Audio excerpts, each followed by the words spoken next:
Right, we're all good. Good to see you, man. You too? How are you keeping? Ah, tag life, you know. Yeah, ditto. I can't really lift my leg above the screen here, but yeah, I've got a GPS tag on myself, so yeah. So, No, uh, no, sorry, no, not GPS. Sorry, radio frequency tag. So yeah. so, do you want to tell us a bit about your conditions and why you've got it on? Yeah. So I mean, I know we've met a few times before, Josh, but yeah, just to give you the rundown. So essentially, yeah, I've been taking action with Just Stop Oil since April last year. In that time, I've been arrested 9 times, and um, I've been in prison twice. Once was for a civil case.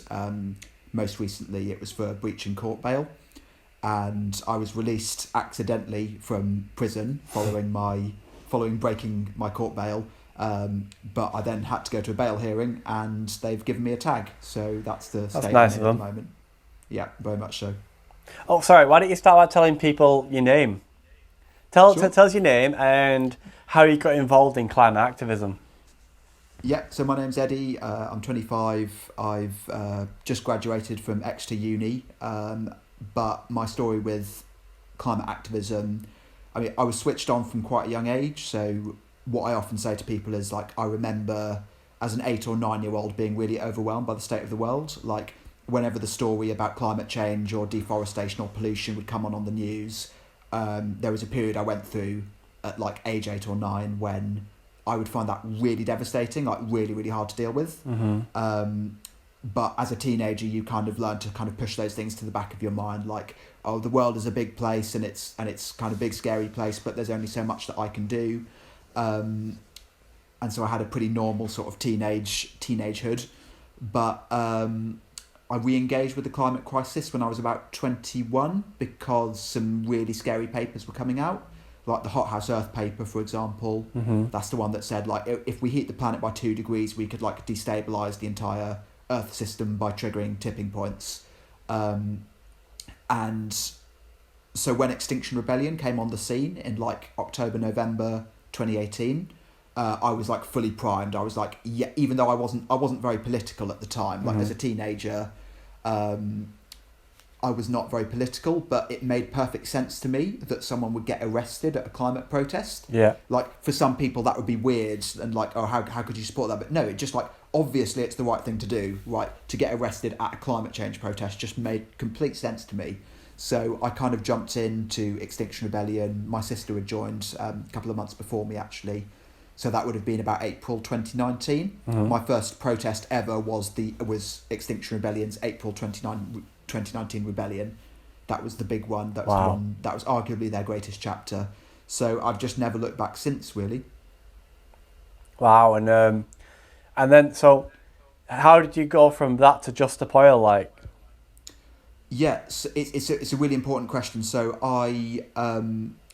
even though I was like amazed with Extinction Rebellion in the early stages, I think sort of April 2019, it really felt like the revolution. I got a little bit disillusioned with the direction that they were taking after a year or so. Now it didn't help. Obviously, COVID buggered a lot of things, right? It took a lot of steam out of the movement, and many other movements as well. But basically, I remember I was with Extinction Rebellion for their Impossible Rebellion, which was one of these 2 week things in London, and that was August 2021. And I remember that was a really, really like dispiriting couple of weeks for me. Like I met some amazing people, some of whom are still close friends. I heard some amazing speeches, but the whole thing just felt a little bit kind of directionless. Like, ooh, not quite sure where this is going, not quite sure what the strategy here is. So I was kind of looking around for something else at that time. yeah, To my great shame, I didn't join Insulate yeah, you Britain, missed out on that one. which is something I greatly regret not jumping in with that. But when Just Stop Oil came on the scene in early 2022, I was just like, yeah, this is what I've been waiting for. This is a movement that's got the strategy, the spirit, the organisation, the money, which unfortunately is important, right? All these things came together. I thought, yes, this is where I need to be. This is the movement that I need to be part of. So yeah, I jumped in completely headfirst with Just Stop Oil. My first arrest was in a tunnel, tunnelling beneath a road leading into an oil refinery in Essex. And as I say, that was my first arrest of 9 so far as part of my involvement in the campaign. So it's but Wow. it's a year. It's just under a year and a half that I've been taking action with them, and it's been quite a whirlwind, as you can That's where imagine. we met. I remember meeting you. Let's try not to incriminate ourselves too much. I mean, I'm really not fussed though, to be honest. Like, if they want to throw me in prison, they can do if they want. But yeah, I met you at a training weekend, if I remember correctly.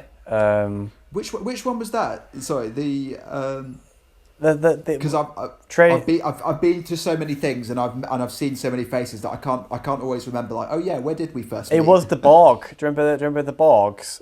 It was a big wooden box. Yes, of We were course, practicing building the big wooden boxes and then digging tunnels inside of them. Exactly, No, exactly. no. Not to incriminate ourselves, but yeah. So it's all, by the way, everything on this podcast is allegedly. It's all make believe. Allegedly, yes. I was found guilty of aggravated trespass for that action, so I think that. So you should be okay then. I should be okay, exactly. Yeah, I got arrested and then released under investigation. So let's see. They might open a new case against me, but if they do, oh well. You know, they're not gonna scare me into silence. Those were some really hard actions, like really difficult. Yeah, like no, they were. The tunneling for me was one of the most unpleasant experiences I've ever put myself through. Yeah. So did you actually get to do the tunneling action? Because I never actually got to do mine. I went to prison right before the tunneling really kicked off. I did all the training. I was prepared. I was good to go, and then Formula One in prison. So what was that like? Because let's just clarify for people. I also want to clarify for anyone who's not really sure what we're talking about. There's the idea is if you can dig a tunnel under a road, when the police have to close that road until they can get you out safely. If cars drive over it, then it could collapse. Now, if you close all the roads leading to an oil terminal where oil tankers get filled up and then go to petrol stations, you close down the oil site because they can't get their oil out. And that's what we're trying to do, is stop the flow of oil, which is the point of digging tunnels under roads, just to clarify that point. So how far did you get and what was that like? So this was all the way back in April, by the way. So if you were in prison after the Formula One, presumably that was for a later tunnelling episode. Have I got that right? Or when was Formula One? But Formula One was July. Yeah. So my tunnelling was all the way back in April then. Mm-hmm. So yeah, how far did we get with it? I mean, we got pretty damn far, actually, is the honest answer. So basically it was 4 a.m. arriving on site at this oil terminal, so sort of back of a van type thing.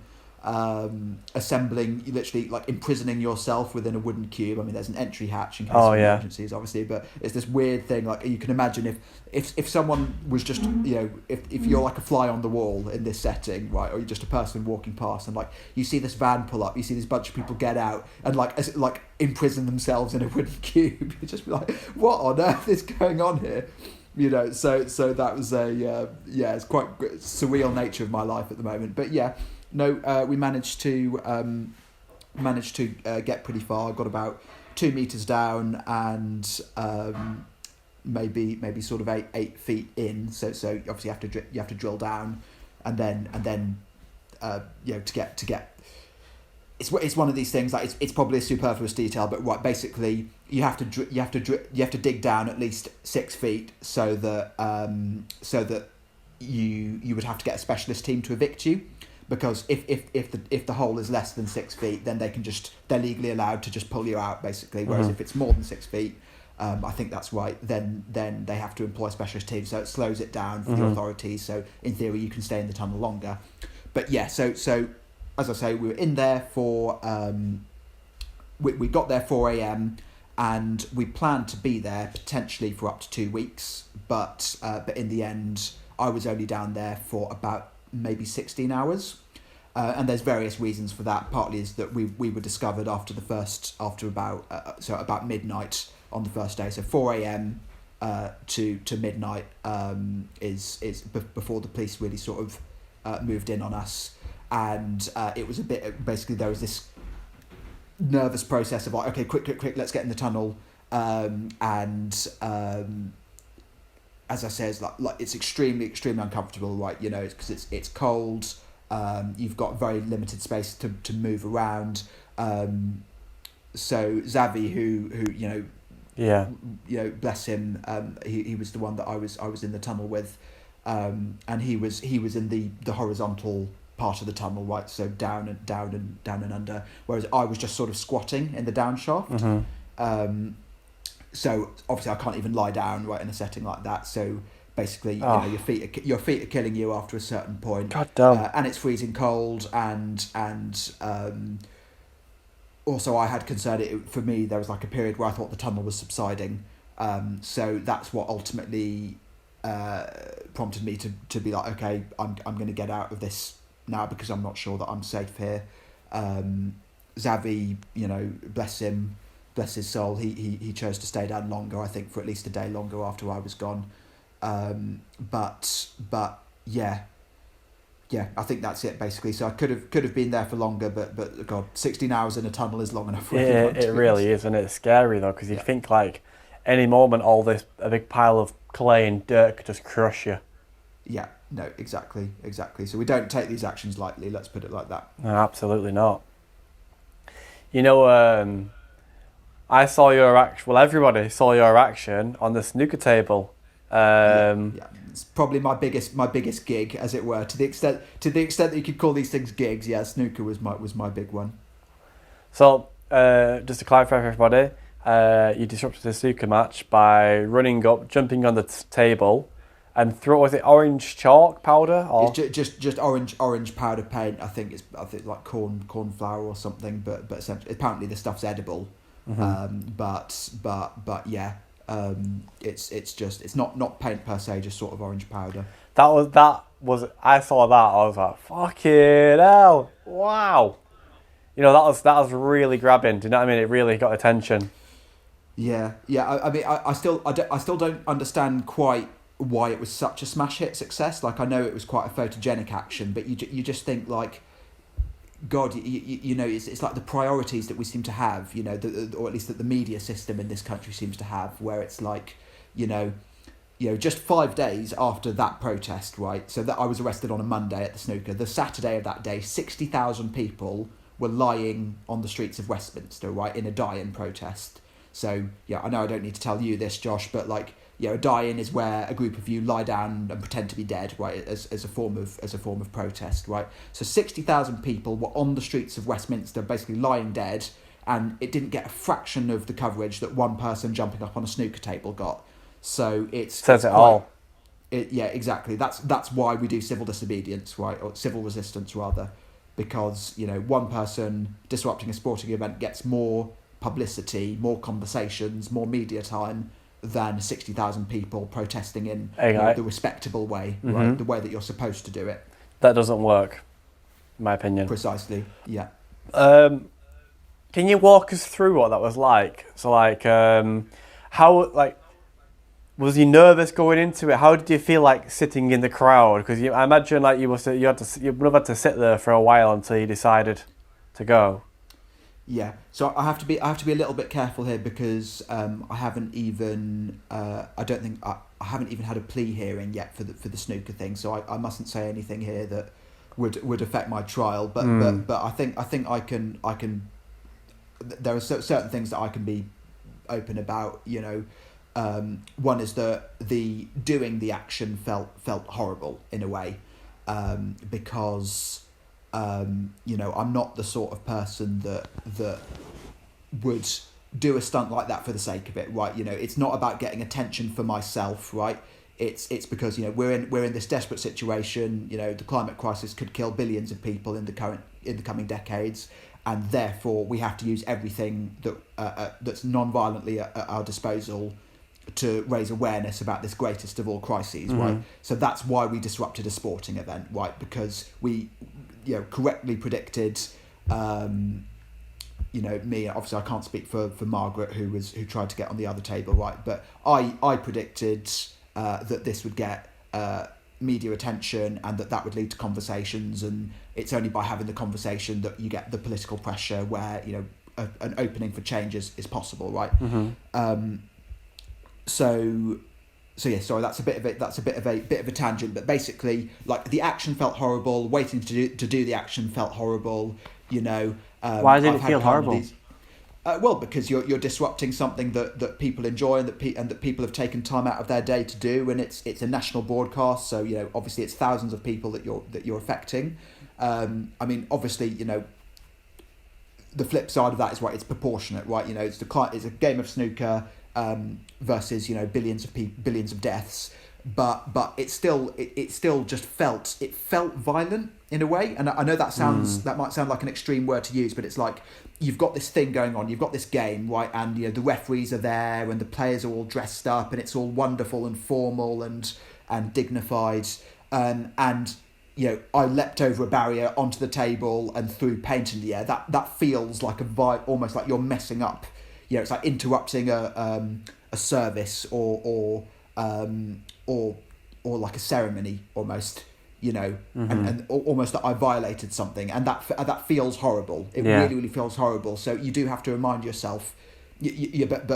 But then, you know, you go home, right, and you read that, you know, oh, the ocean currents in the North Atlantic are potentially going to collapse within the next few years, or we're facing, you know, food security crises within the next few years, right? And then you're like, well, of course I will disrupt a snooker game if it gets attention to this, right? But that doesn't make it easy, to be clear. You know, it does not make going into these things easy. How did the spectators react?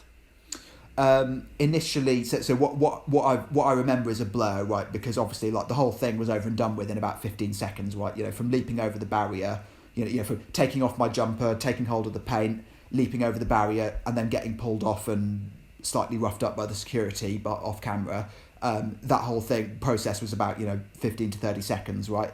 But jumping onto the table, all I hear is, you know, people shout, "Yeah, oh, you fucking prick, cut his fucking head off," you know, that sort of thing. You know, so the immediate, you know, sort of the initial response of that instinct, like, oh, who is this person? What are they doing? Why have they just done that? You know, so I would say it's hostile reception, to say the least, from the attendees, but obviously can't speak for everyone in the audience though. So you said the security roughed you up a little bit.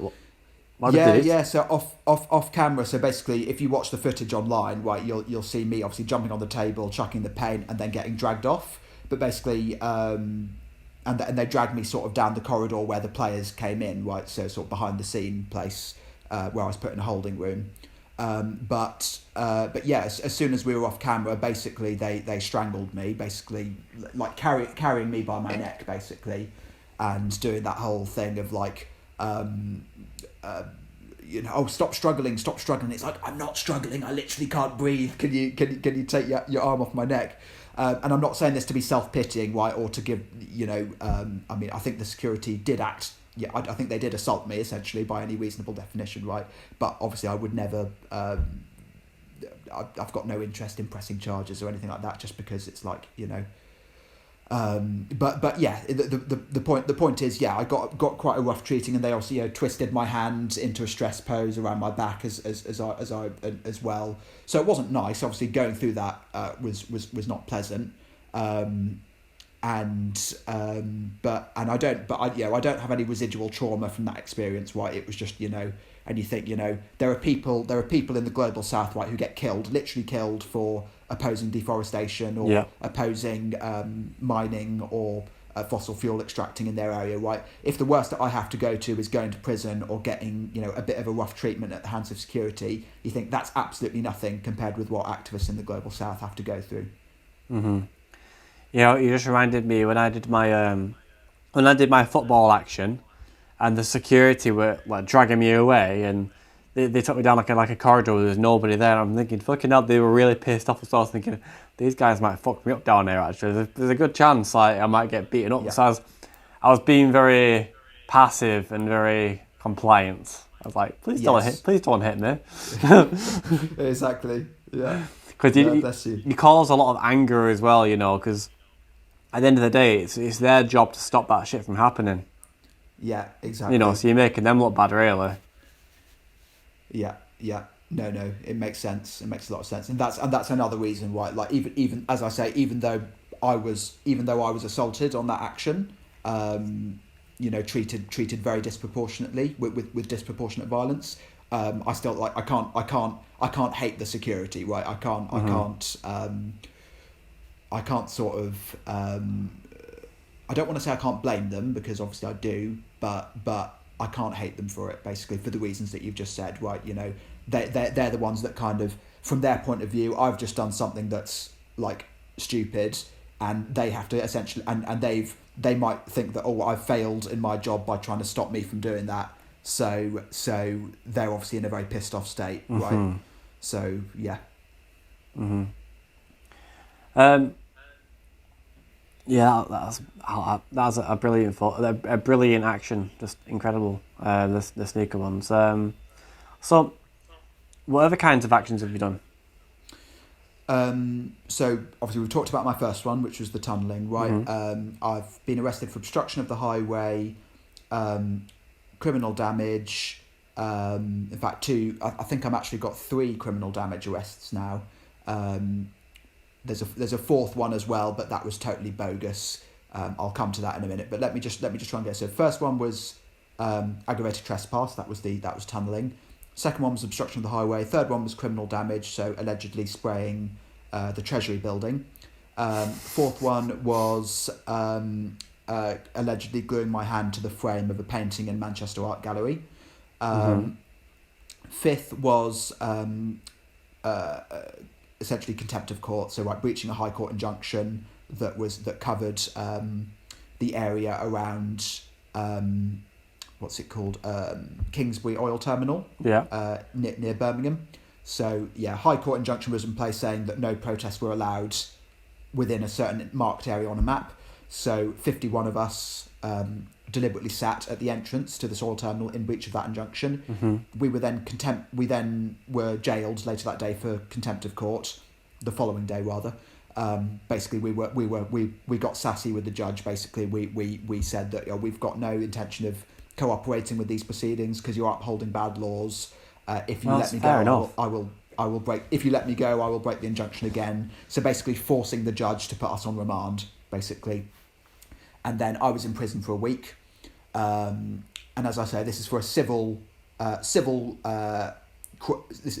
case rather than a criminal case, right? Because there is this difference in law, right?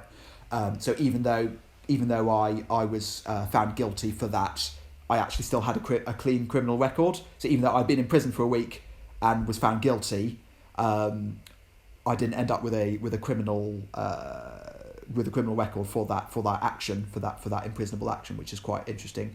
But yes, so that was my fifth one. My sixth one was was my first. I call it my first bogus arrest. Right, basically, I was about to go on a march in London, and as part of Just Stop Oil's big, so they had a big plan to obviously get thousands of people on the streets for October. In the end, we only got a few hundred, alas. But you never know how these things are going to go, right? But yeah, I was there on one of the first days, about to go on a march, and but before we went on the march near Paddington Station, the police came over and stopped and searched us. Basically, I think it was under the new powers that had just come into law. I think the Police Crime Sentencing and Courts Act, which I think as part of it included new stop and search powers. I might be mixing up some of my legal, so take this with a pinch of salt, right? Because I might be mixing up my legal understanding. But essentially, like, we were stopped and searched before this march took place. I happened to be carrying some super glue in a little bag, a little carrier bag, which I had no intention. And I'm not saying this for because the case has been dropped anyway, right? So I can say what I like. But I had no intention of using it to glue my hand. I literally just had it on my person, right? And it's not a crime to carry super glue, to the best of my knowledge. But I was arrested for conspiracy to commit public nuisance, right? For the only evidence being, oh look, he's carrying some super glue with him, right? So it's one of those things. It's just like, oh, for God's sake, And so I ended up in Charing Cross Police Station overnight. I was remanded to court. Oh, have you got experience? I'd be interested to hear what your experience has been like there. I've got experience in You know what? Actually, I will tell you. I will tell you about this is a brilliant one. This I've not told you. I've not told it on the podcast yet either. So no. Basically, it all stemmed from a trespass that we did at Kingsborough Oil Terminal, and we was arrested on the Friday, and we was taken to the police cells, and then they kept three of us, me, Jake, and Katie, in the police cells until the following Monday. So we spent the weekend in the police cell, which obviously is quite mind numbing because it's like there's nothing, there's literally nothing in there but your own mind. Yeah. And so they took us to the courts, and they charged us with trespass, right? And the judge said, right, okay, £120 fine, you're free to go. So we go, okay, we walk into the next room, and then police officers walk up to us and say, right, now you're under arrest for the breach of a High Court injunction. I'm like, fuck! Because like the rules are they've only got 24 hours from arresting you for the High Court injunction to get you in front of the judge, to make it legally binding. So they waited like until it was they kept us in custody all weekend and waited until all the trespass stuff was out of the way, and then arrested us for that. So they took us back to Nuneaton police station, and then woke us up at 2 a.m. to drive us down to London from Birmingham, down to London in the police vans. And we at that point we're thinking, fucking hell, we're definitely going to prison now, because we're going to the Royal Courts of Justice. So they took us to Charing Cross police station and we got there like 4 a.m, something like that, to hold us and transfer us to court in the morning. And we had to be in court by 11. Charing Cross police station is a horrible place because they don't answer the buzzers. So like, in a police cell, you've got a buzzer that you press and it rings and someone comes. But in this place, you press the buzzer, it would ring, and it would continue ringing for hours and hours. And once you press the button to make it ring, it's like a loud phone noise, and you can't unpress the button. So you're sat there in your cell trying to sleep with the thing going brah, brah, brah, brah, for hours and hours and hours. I regret pressing it. I could hear like other people in their cells like screaming, and other people in their cells like crying and like kicking the doors and screaming for help. And I'm thinking, fucking hell, if you had a medical emergency in here, you would die. Like, you would straight up die in here. It's totally unacceptable. It is. Yeah. I'd asked for like water and some food like 3 times, and then just given up because I was like, mate. Even when they came round to ask if I was okay, I said, yeah, can I have some water, please? And like, yeah, I'll get it for you, and never came back. So real horrible treatment in there. That's when I realised, I'm not in Nuneaton police station anymore. They really don't give a crap about you. Well, anyway, they came round to us about. You're not in Kansas anymore. Yeah. You're in Charing Cross. Anyway, they came round and they opened the door. I went, "Are you supposed to be in court?" And I'm like, "Yes." It's like, right, follow me then. It's like, right, take us to the front desk, and Katie and Jake are there. And they've got all of our stuff, and they make us sign a bit of paperwork, and right, grab your bags and follow me. So it's like, right, okay, we're going to court, we're going to go to prison, fucking, like, basically. And this cop is walking us down the corridor, and he opens the door and says, right, walk through the door. And I walk through the door out onto the street. And then we all walk out onto the street, turn around, and he closes the door behind us. And I'm like, what? What's going on? Yeah. And then Katie went to explain to me they had 24 hours to put us in front of the judge, and they forgot about us and left us in the police cell, so they had to drop everything and let us go. And we were like, yes! Fucking get in!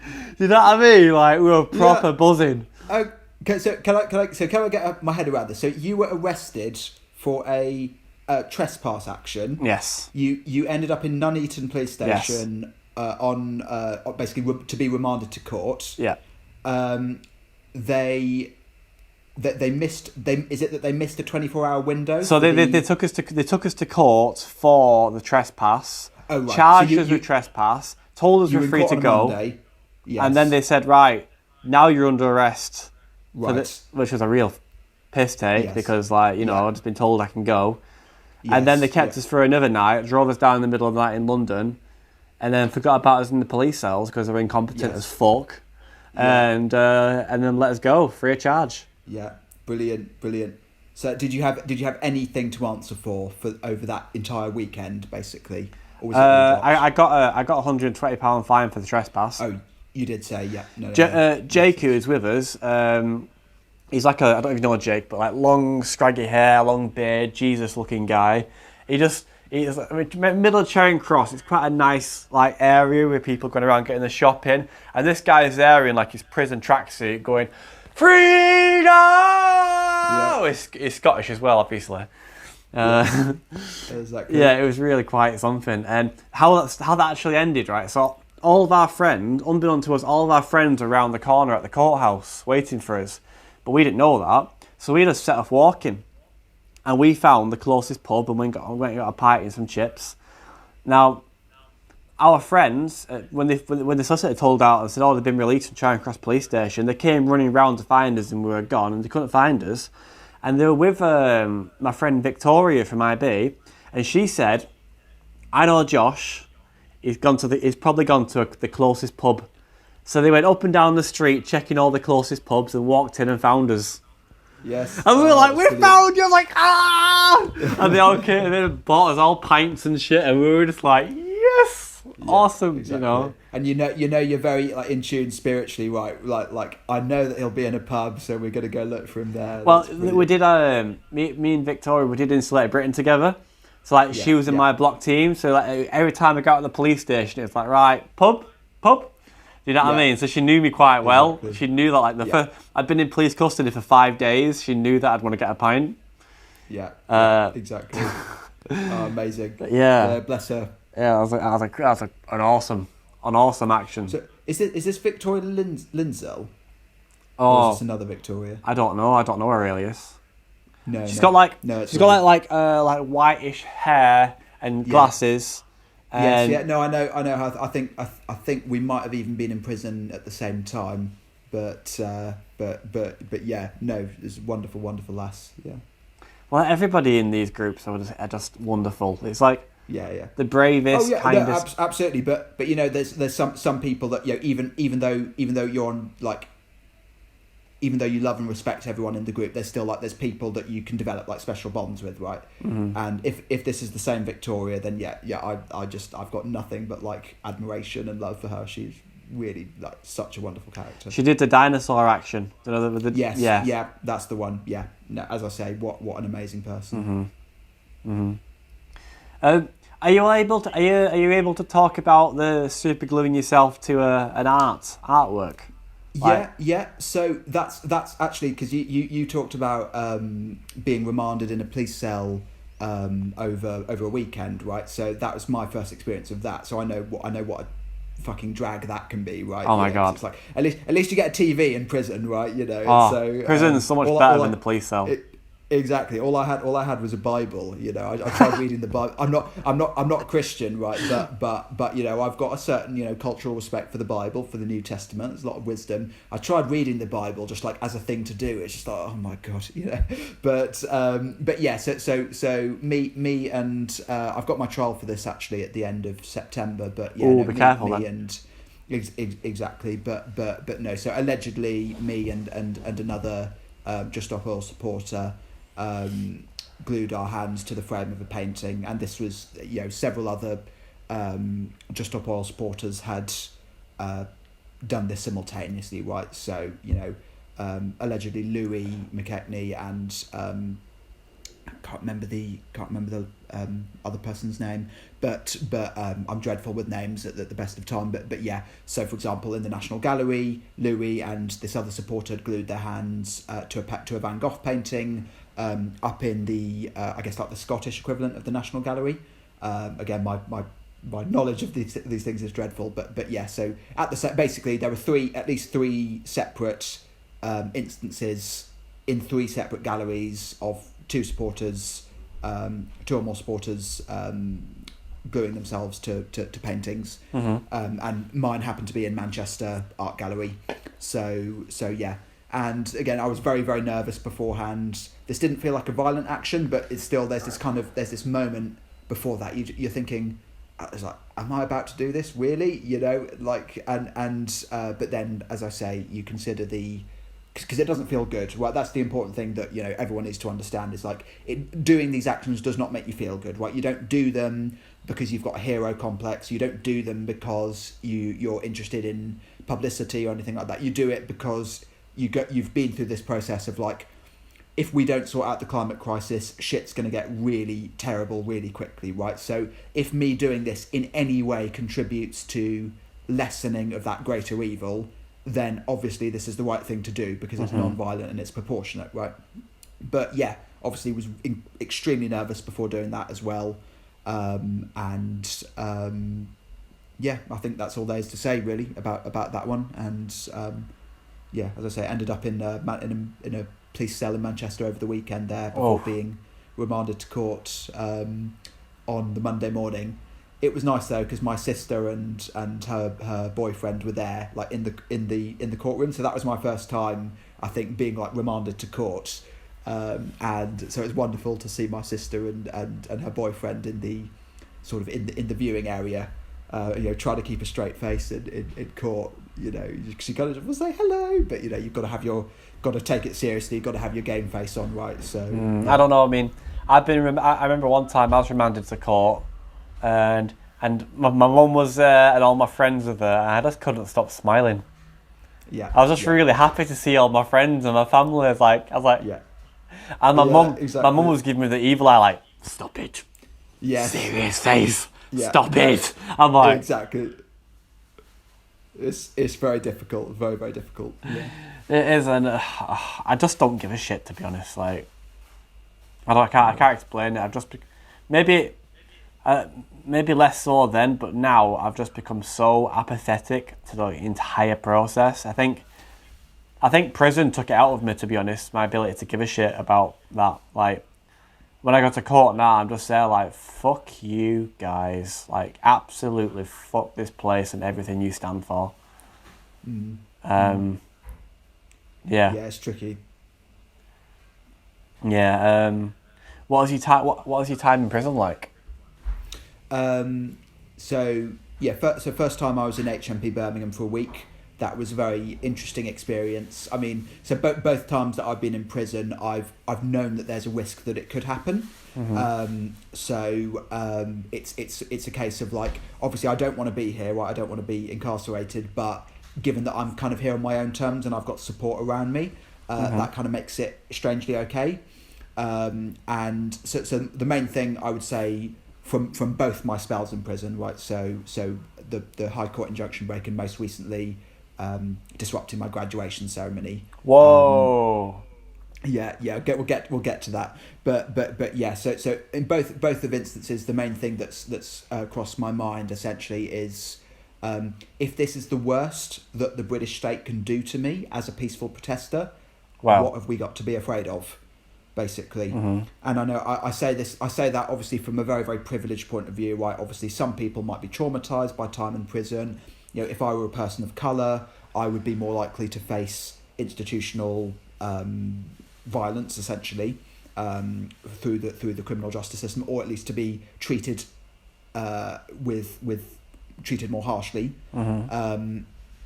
So obviously the fact that I'm a white guy from a middle class background means that I've got less to fear from engaging with the criminal justice system in whatever form that takes. Another thing you learn from being in prison is that there's a lot of people that don't deserve to be there. Yeah. Or even if they have to be separated from the rest of society for the safety of members of society, you don't have to be locked in a shoebox, right? There's nothing for me particularly. There's nothing rehabilitative, right, about that, right? If the whole point is certain people have to be removed lest they commit offences, then you look at places like Norway, right? So Norway, I think even convicted murderers, they at least have access to nature, they have access to recreational facilities. The idea that prison means locking someone in a cage it's a deeply stupid thing that we kind of normalise in our society, right? Now, for me, it was tolerable. To be clear, I don't have any residual trauma from my time in prison, but it's wrong. It's just wrong. It shouldn't, like, treating human beings like that is not right. Mm-hmm. I think I've got a bit of residual trauma from my time in prison. But you were in for 7 months, weren't you, without a trial? 5.5. 5.5 months was it? Yeah. I realised I thought that I didn't have any residual trauma from that, but I remember I was a few months after I'd gotten out, I was on the bus and I passed. There was like a cadets army barracks thing, and they had the same high fences with barbed wire on the top, and I saw those fences and I just felt like a shudder run up my spine. I was like, ugh, don't like that. Don't like that at all. Like, you know what I mean? Get me away from here. Get me away from here, yeah. Yeah. And then again, like a few months ago, I've done it's like a weird lift where you go in it and the floor goes down, but the walls stay where they are. And when you're about halfway down, the wall, it's like you're in like a little metal box. I just remember feeling like, oh, I don't like this. This feels like a cell. So yeah. It's hard to pinpoint exactly how it affects me, but I do notice sometimes like, ooh, that's not nice. Yeah. No, so I should say, just to be clear, like, in total, I've only spent about 10 days in prison. Split over two episodes. Maybe it might be like 10 days plus or minus a couple, but basically, like, yeah. So obviously that's not at all the same as what you or someone like Louis McKechnie has been through, right? Of, literally being on remand for months, without even having received a sentence, right? Because I don't know how you feel about this, but I imagine that's kind of the worst of both worlds. Like, even if, like, so for example, Morgan and Marcus, right, the two people that climbed the QE2 bridge, right, they were given a sentence, right? Mm-hmm. It was obviously a hideously disproportionate sentence, but at least they know, right? They've got a date for them, but they've got a date, exactly. It's like this will not continue beyond a certain day. Whereas if you're on remand, like, you don't know, right? You don't know when you're getting out, right? That's the worst part. Yeah, exactly. It's like, am I going to be in here, until next week, or am I going to be here bloody 6 months, right? So yeah, I was told 6 months to a year, if I'm lucky. Yeah. It's nuts. That's just like what that must do. Because I know you're a very resilient person, and Louis is a very resilient person, right? That's partly why you're able to take part in the sorts of things you have. But I can totally get how that would just really mentally fuck you, or like has the potential to like mentally fuck you, because that uncertainty, that total kind of loss of autonomy it's not right. Mm-hmm. Well, the way I dealt with it is I imagined that somewhere there is a clock, and it's got days, minutes, seconds. Days, hours, minutes, seconds. And even though I don't know how much time is on that clock, the time on that clock is fixed, and every second it is ticking by continuously. Yeah. And there's a phrase that I come to learn in prison, because it was written on quite a lot of walls in a lot of different prisons, called "They can lock their locks, but they can't stop the clocks." Yeah. So you've seen that kind of scribbled on walls. Yeah, and then I've passed that on and scribbled that on walls as well. Nice. It's an honourable tradition that you're carrying through there. Yeah. So you disrupted your graduation and got arrested for it. Yeah, that was my most recent one. So that was my 9th arrest, as I say, since April 2022. Basically, so I was arrested for criminal damage, right? So spraying paint basically on the concrete outside. So basically, you have to sit through a ceremony that's about an hour long. Then you come outside to get your photo taken, and you're all obviously dressed up in your graduation robes. And basically, as we were about to have our photo taken, I went and I got hold of a fire extinguisher, and basically started spraying sort of just on the ground, basically near to where the photo was being taken. Obviously this is all got to say this right, allegedly. This never happened. We're just making things up here. Yeah. So allegedly, yeah. But I was arrested for criminal damage, so the action itself. So the thing that I was arrested for, criminal damage, that's not by itself that serious, right? So you know, some paint on the ground, right? Yes, it's an arrestable thing, but it's not by itself a huge thing. The reason I was in prison is because following the Treasury action, when allegedly I spray painted the Treasury building, I had a condition imposed by Southwark Crown Court that said I was not allowed to carry any device capable of dispensing paint. So literally, it was a hangover. It was a hangover from a previous action. Basically, that's why I was in prison. It's not because I allegedly committed criminal damage. It's because I had allegedly broken court bail. Yeah. Right. That's why I was locked up. They take that pretty serious. That's why Lou was sent to prison. Lou was put in prison because he had court bail saying he can't attend televised events. Yeah. So the Formula One action was breaking court bail for him, and he was like, he was fucked. Yeah. No, it's nuts. Yeah. Oh God. I've kind of shot myself in the foot because in April, May, and June, I had 7 court cases, and I'd lost all the paperwork for them. I knew I had 7, but I didn't know when they were or where they were or what they were for or anything. I just thought, fuck these guys, I'm not going. They can come, if they want me, they can come get me. In fact, I'm going to get on my bike and cycle to Scotland so they can fucking try. That's what I did. I went on the run I skipped on 7 court cases and then did the Formula One action. Right. So when they finally got me in front of the magistrate, the magistrate was like, Mr. Smith has skipped 6 court cases. He's travelled down from Manchester. So Mr. Smith is not willing to travel down to his court cases, but he's willing to travel down to sit on a Formula One racetrack. Blah, blah, blah, blah. And the judge just went, bail denied, remanded. I was like, and I spoke to the solicitor and she's like, yeah, mate, 6 months to a year if you're lucky. And I was like, yeah. So you weren't expecting that? No. No. That was a bit of a shock. But anyway, enough about me. But what about you? So, how have your family been? How have your family been dealing with? You said your sister joined XR as well. Oh yeah. But this is way back in 2019, just to be clear. My family are so my immediate family. They're all very supportive, right, of what I do. They've got no involvement. Just to be absolutely clear, they've got no involvement whatsoever. I never tell my family about actions that I'm going to go on, right. So this is me, right. This is what I do, right. My family has nothing to do with it, but they are supportive, obviously, of what I'm doing, and they understand why I put myself in this position. There's a more sort of my more extended family. They're probably a little bit more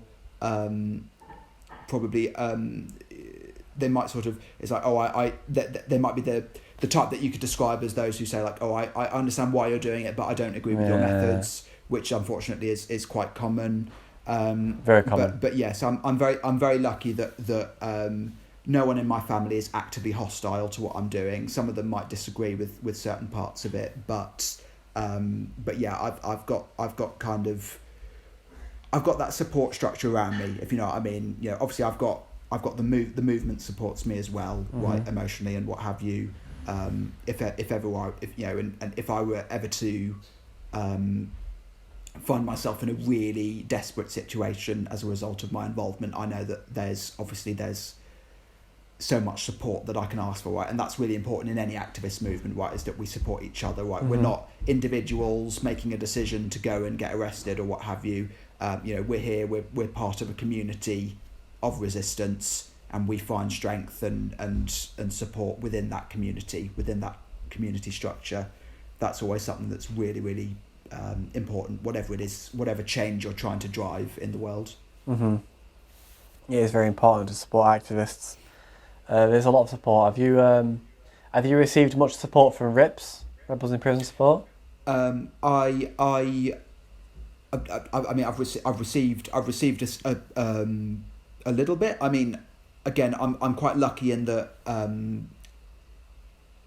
part of the reason that I've been able to throw myself in head first as I have done, right, Part of the reason I've been able to do this is because I'm quite self-sufficient. I'm quite resilient emotionally, naturally, right?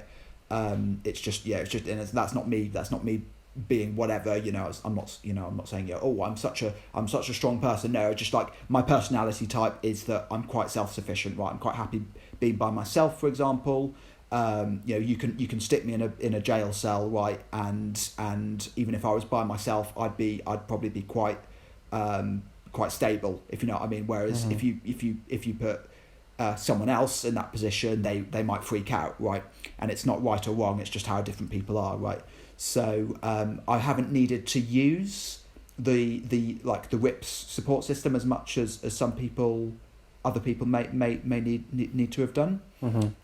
But obviously it's really important that they're there. It's really, really important that they exist as like an entity. Yes, if you're watching this, make sure you're check out RIPS and consider donating to them, because they massive shout out to the RIPS team and what they're massive doing. shout out to the RIPS team, you absolute legends. From your understanding, like, how much climate science do you know? Like, because I know some people just kind of take other people's words for it, and that's enough for them to do actions. But for me personally, that wasn't enough. I had to actually go out and learn about ocean acidification, tipping points, feedback loops, and all the rest of it. Like, for you, like, how did you get on that journey? Like, so as I say, I was quite switched on from a young age, and I came from a fairly sciencey family, so I was always broadly knowledgeable about this stuff, right? But one way that I've been really lucky actually is that being a student at Exeter, so I've just graduated from Exeter obviously, but like so many world leading climate scientists are at the University of Exeter, and I've got to know some of them, right? Some of them are my friends, literally, I mean friends, I don't mean like, they're, office acquaintances, right? So that's been great for me also, and some of them have come out. I won't give names obviously for privacy reasons, but some of them have literally come out and like supported, publicly supported Just Stop Oil and what they're doing. So that's one thing is great, is actually having climate scientists as friends. But in terms of how much climate science do I know, I obviously know the important stuff, right? I sort of, I understand that, if we don't massively cut fossil fuel emissions and, well, also agricultural emissions as well, right? But Just Stop Oil is focusing on the fossil fuel dimension specifically. If we do not, as Professor Bill Maguire of UCL says, if we want any chance of a future that is worth living, so those are his words, right, not mine. If we want any chance of a future that is worth living, we need to drastically cut greenhouse gas emissions by 2030, right? Now, we should have already drastically cut them, right? We should have cut them drastically decades ago, but it's just the important thing is, like, we've got this tiny, rapidly closing window to basically prevent the triggering of tipping points and, the multiple breadbasket failures, all this stuff that like, I could spend hours talking about this, right? As I'm sure, but basically, like, what people need to know is about the climate crisis is, number one, catastrophic impacts are already locked in. Secondly, when things are going to get worse, they're going to get exponentially worse, right? Or there's the potential that they could get exponentially worse. And what that means for people, this is already playing out in parts of the world, in the global south, right? But what it means for us here, so in other words, even if you don't give a damn about what's happening to people in the global south, you should still be shit scared about the climate crisis, because what it's going to mean for you is mass starvation, right? What it's going to mean is, you go into your local supermarket one day and they've run out of bread and pasta because there's a global shortage and people are panic buying, and all of a sudden you can't get the staple foods that you need, basically. That's what it means. When people start panic buying, people will go in there and they'll just buy everything. They will literally take trolleys and just fill their cars and empty the entire... Strip the shelves, basically, Mm-hmm. And this is we're actually seeing a little glimpse of this at the moment in America. So India has banned exports of it's like non it's I think the only thing that they're exporting is a certain kind of basmati rice, but they've actually stopped exporting all other kinds of rice because of climate-related shocks. And as a result of that, in America, possibly other countries as well, there's been panic buying, basically people going in, stripping the shelves of rice, basically. So that's a tiny, tiny little microcosm of what we're going to be facing, right? So imagine if it was rice and wheat and fruit and veg and beans, right? Canned goods, basically. Imagine if that was all happening at the same time, right? That's what we could be facing, and it could be absolutely hideous and bloody if I could see, happens, right? Organised gangs that sell drugs and prostitution and whatever. Yeah. I could see them selling tins of Exactly. beans out of the back of a van. Yeah, tin of beans, 25 quid. Pack of them, 100 quid. Yes. Yeah, exactly. People would pay exactly. it, but people would pay it, but then you'd get somebody who couldn't pay it, who has got no money, and their children are starving, and they'll be like, right, let's kill him and take his food. They would it would soon break down into violence, in my opinion. Yeah, exactly. And you only need a little bit of imagination to see where this is going, right? So yeah. So that's the future that I'm terrified of, and that's why, and obviously I suspect the same with you, right? That's why I'm willing to put myself in the kind of positions that I have been, yeah, because whether people take issue with the kinds of things that Just Up Oil do, it's absolutely nothing compared with the utter hideousness of what we're facing if we don't have an emergency response to this, which we're just not seeing at the moment. No, we're not really. It needs to be treated like an emergency, as if that. So that I've explained this to people quite a few times. Imagine. Let's say you're in a house with all your family upstairs in a living room. All your friends and family and kids are there and everything, and you go downstairs. And as you go downstairs, you see there's a big fire downstairs, and it's licking up the banisters rails, and at a certain point that fire is going to spread up the stairs, and you're all going to be trapped. So you run back upstairs into the living room. You go, guys, there's a massive fire. We need to act like an emergency. We need to move. And everyone just goes, I agree with what you're saying, but the way that you're saying it and the way you're going about it is putting me off. So, mate, you're just being a bit dramatic, aren't you? In my opinion, that's how it feels to be a climate activist in 2023. Do you feel that?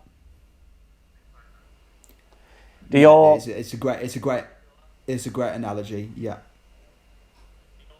Do your parents get it?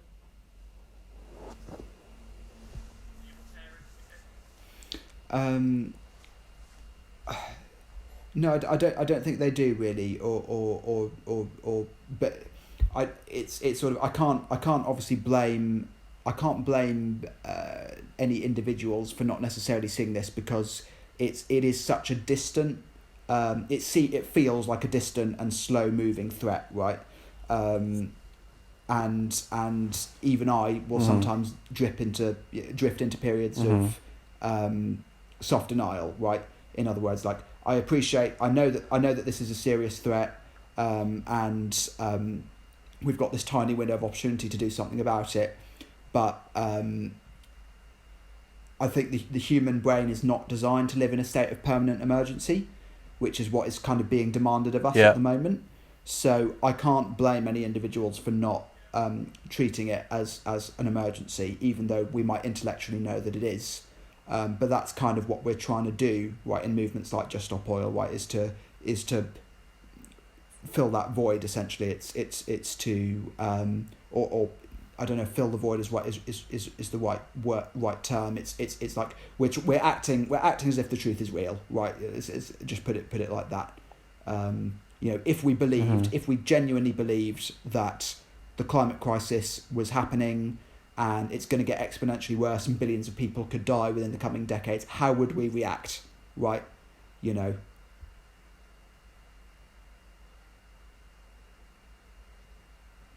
Sorry to say that last part again, I miss you.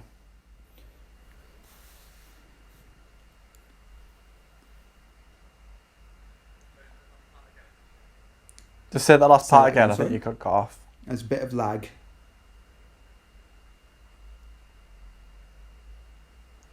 I think our internet connections, it's a bit of lag. Don't worry about the lag because you're recording your voice in your end, so it'll sound seamless when I put it all together.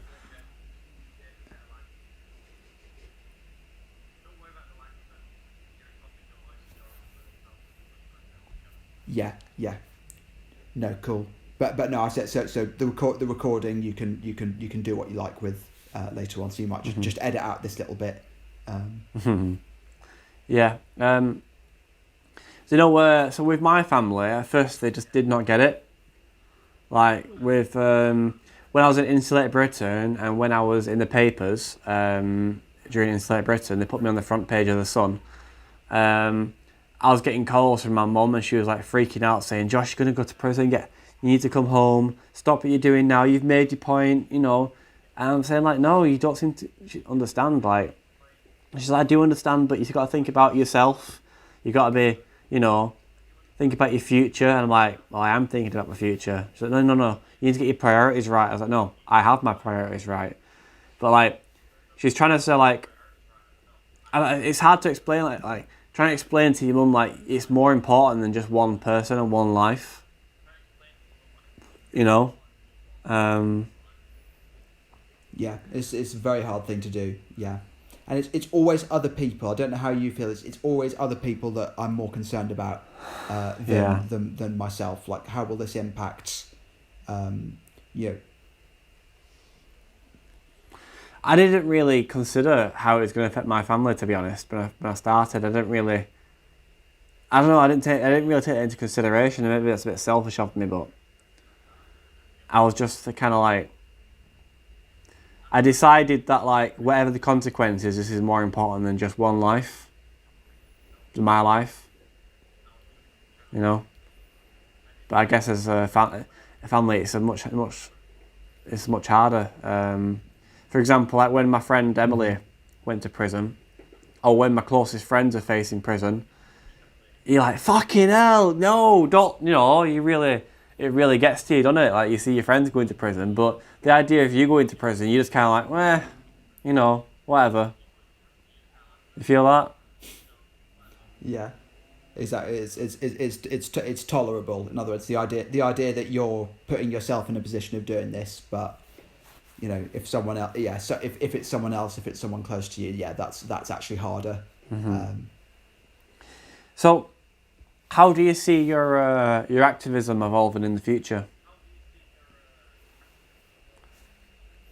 So I can't go on action without facing further prison time at the moment. Basically, because I've got a tag on at the moment. So if I were to do anything, or do anything that's even perceived as being in breach of bail, then I would go straight back in prison. So alas, all I can do is kind of be a backbench supporter for the meantime. Anyway, well, I'll tell you what you can do. Do you know those climate scientists you said you're friends with? Let's do how would you like to do a 3-person podcast with me, you, and one of those? I'd love to do that. Yes, yeah. Obviously, we'll need their consent first, though. Oh yeah, of course. So, you'd have to ask them if they want to be on a podcast that gets shared on YouTube and Spotify and all the rest of the places. But that'd be really cool because I'm going to be setting up like podcast Zoom sessions where I'm thinking like a maximum of like 4 people, and get people to invite guests of their own. So if you're interested, we could co-host some podcast sessions, and you could rack your brain and think about who you want to get on the show. Yeah. Because we need to get some climate scientists on here. To be honest, I've not really had many scientists. Really, I want to get a scientist because the audience has heard me talk about the climate science quite a lot. But I am obviously not a climate scientist, so it needs to be... Well, obviously, all the science is out there, really. But, that'd be really cool. Is there any... So we've got about 5 minutes left. Is there anything you want to get in that you've not said so far? Like any campaigns you want to do shout outs to, or any people you want to do shout outs to, or anything like that? I'm never very good at this part of the because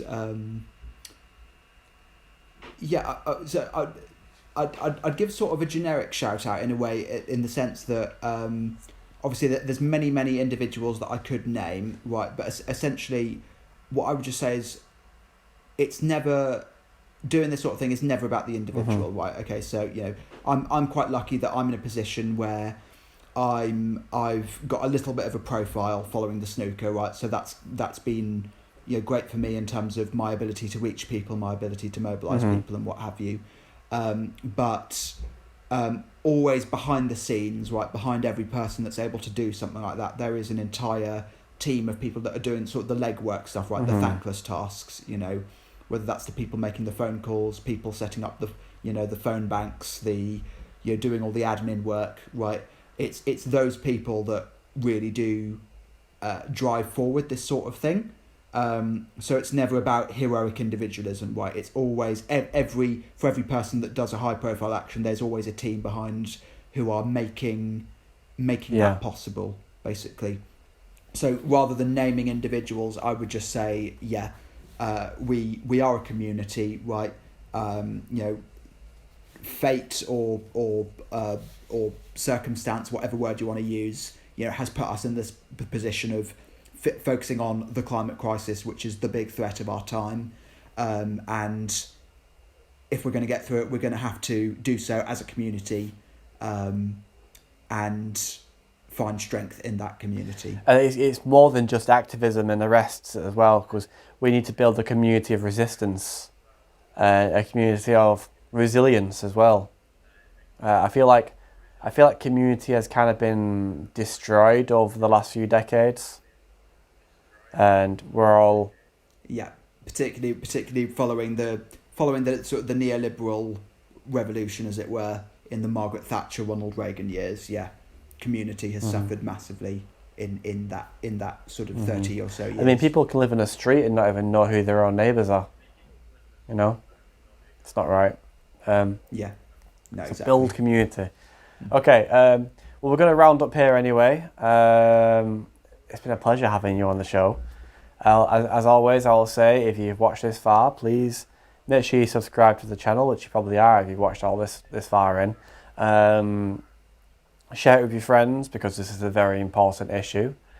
And thank you for watching this far. Any last words? No, just join Just Stop Oil, and